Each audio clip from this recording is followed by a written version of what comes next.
जोंनि दिनै प्रेस मिट खुंनायनि गुबै जाहोनानो जाहैबाय मा जों बेवहाय मोनबाय थादों बेवहाय तामुलपुर जिल्लायाव मोननै समस्ति दं बे समस्तिनि बिथोराव मोनसेया एसटि समस्ति आरो मोनसेया अपेन समस्ति बे मोननैयावबो बिजेपिखौ केन्डिडेट होगोन होननाय जों खोनाबाय थादों किन्तु जों मिथिगौ बेवहाय खुनु जोंनि बिपिएफ दोलोनिफ्राय एनडिएजों जेबो सावरायनाय जायाखै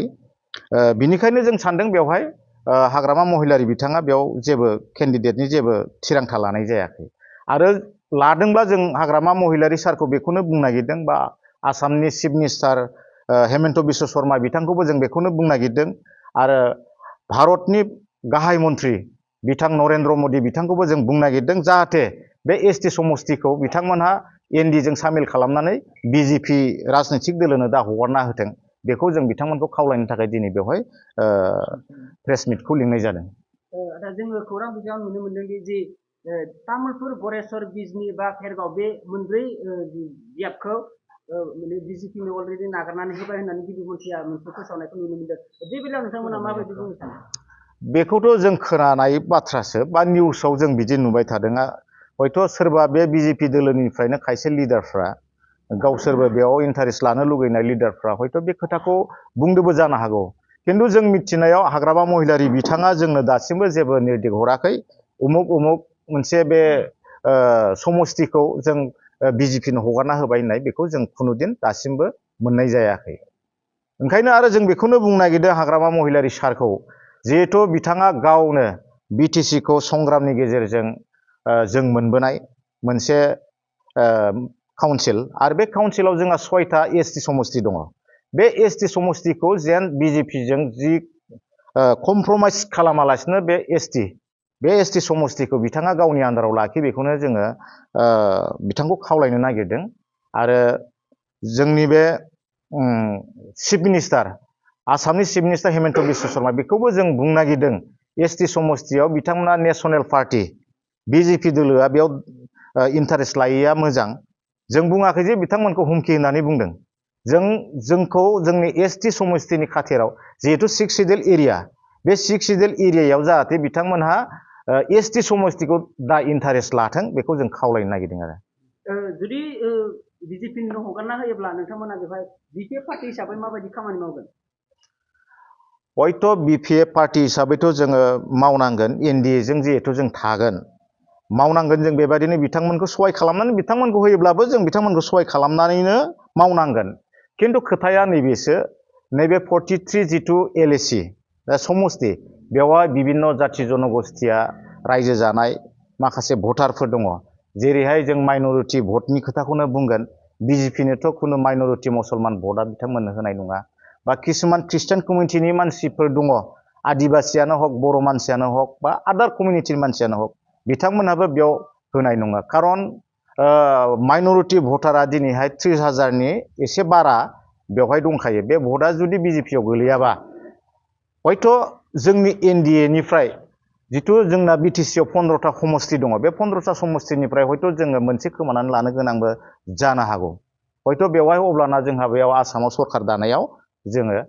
हयथ' जों खम मोनहैनो गोनां जानो हागौ आरो ओंखायनो जों बेखौनो बुंबाय थादों उपाय गैया जोंथ' जुदि हाग्रामा महिलारि बिथाङा जुदि सारा जुदि जोंखौ बिजेपिनो भट होदो होनना बुंबा जों वार्कारफ्रा बिथांजों नांनानै होनो हागौ किन्तु माखासे भटारफोरखौ जोङो डाइभार्ट खालामनानै लाबोनाया जोंनि थाखाय बिराद खस्थ' जागोन आरो बिपिएफ पार्टिनिफ्राय बेफोरबायदि टिकेटनि माखासे दाबिदार ओंखारनायखौ जोङो नुनो मोनदों जेरैबायदि इमानुएल मोसाहारि बा राजेन बर' बिदिनो गोबां माखासे बिजाथिफ्रा टिकेट मोननो लुबैदोंमोन बिपिएफ हान्जानिफ्राय बे बेलायाव नोंथांमोना जुदि बिपिएफ हान्जानिफ्राय टिकेट मोनोब्ला देरहागोन होननानै नोंथांमोना सानदोंमोन? जोंथ' 100आव 100% जोङो बिनिफ्राय देरहाहोनो हागोन होननानै जोंहा मोनसे बिसास दं खारन जोङो नैबे 5 बोसोरनि थाखाय हाग्रामा महिलारिनि दैदेननाय बिपिएफ पार्टिनिफ्रायनो दिनैहाय सरकारा सोलिगासिनो दङ रायजो राजाफ्रा गभर्नमेन्टआ जायजों दं बेजोंनो थायो जारे रजा जुनि रजा तारे प्रजा गतिके जों जिहेतु गभर्नमेन्टआव थाखानाय हिसाबै जोंजों जथेस्थ' माखासे मोननाय मोनैखौ लानानै जिहेतु गभर्नमेन्ट मोनसे सोलिनानै दंखायो बेवहाय गतिके गासिबो भटारफ्रा जोंनोनो होगोन आरो जोंनो जुदि जायनोखि टिकेट होआ मानो बेनो जुदि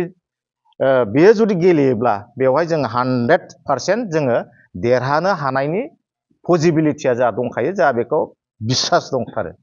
ইতিমধ্যে আমি গম পাওঁ একচুৱেলি এইটো এনডিএ লগত কোনোদিন এনেকা এটা চিট বুজা পৰাৰ একো মিটিং হোৱা নাই এইটো হয়তো আমাৰ কিছুমান নেতা বা বিজেপিৰ কিছুমান নেতাবিলাকৰ এটা উপপ্ৰচাৰো হ'ব পাৰে এইটো আজি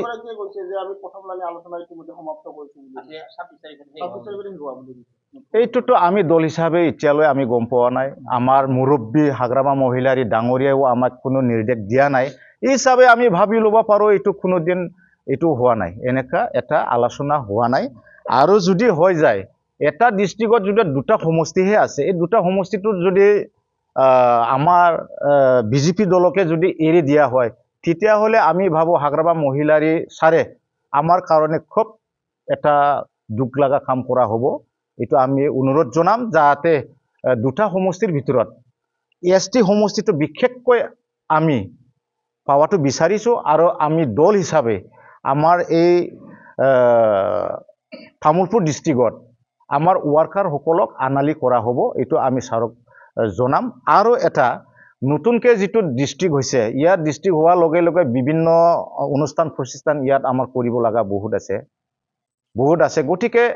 আমাৰ দলৰ পৰা যদি আমি কেণ্ডিডেটটো পাই তেতিয়াহ'লে আমাৰ হাগ্ৰামা মহিলাৰ ছাৰৰ লগত ভালকৈ যোগাযোগ ৰাখি পেলাই বা আমাৰ চিফ মিনিষ্টাৰ ডাঙৰীয়াৰ লগত ভালকৈ মানে বহি পেলাই আমাৰ যিটো এছ টি সমষ্টি হয় নতুনকৈ এটা সমষ্টি হয় এইটো ডেলিমিটেশ্যন হোৱা এটা সদৰ এটা জাগা হয় তামোলপুৰ ডিষ্ট্ৰিক্টৰ গতিকে ইয়াত কৰিব লগা কিছুমান কামবিলাক আমি সম্পূৰ্ণ ধুনীয়াকৈ কৰি যাব পাৰিম গতিকে আমি বিজেপি দলক দিয়াৰ লগে লগে হয়তো আমি কিছুমান কাম কৰাত অৱহেলা হৈ যাব বুলি আমি ভাবোঁ যদিও এনেকা নিউজত ওলাই আছে কিন্তু আমাক কোনো নিৰ্দেশ দিয়া নাই আমি ভাবোঁ এইটো সম্পূৰ্ণ এনেকা আলোচনা এনডিএৰ লগত একো বৰ্তমান বহা নাই হয়তো বহিব আমাৰ 13 তাৰিখত ভাৰতৰ প্ৰাইম মিনিষ্টাৰ সন্মানীয় নৰেন্দ্ৰ মোদী ডাঙৰীয়াই আমাৰ চিৰাং ডিষ্ট্ৰিক্টত আহিব ইয়াত আহিলে হয়তো আমাৰ দলৰ লগত বুজা পৰাৰ ক্ষেত্ৰত আলোচনা কৰিব এইটো আমি জানো বা বিশ্বাস কৰোঁ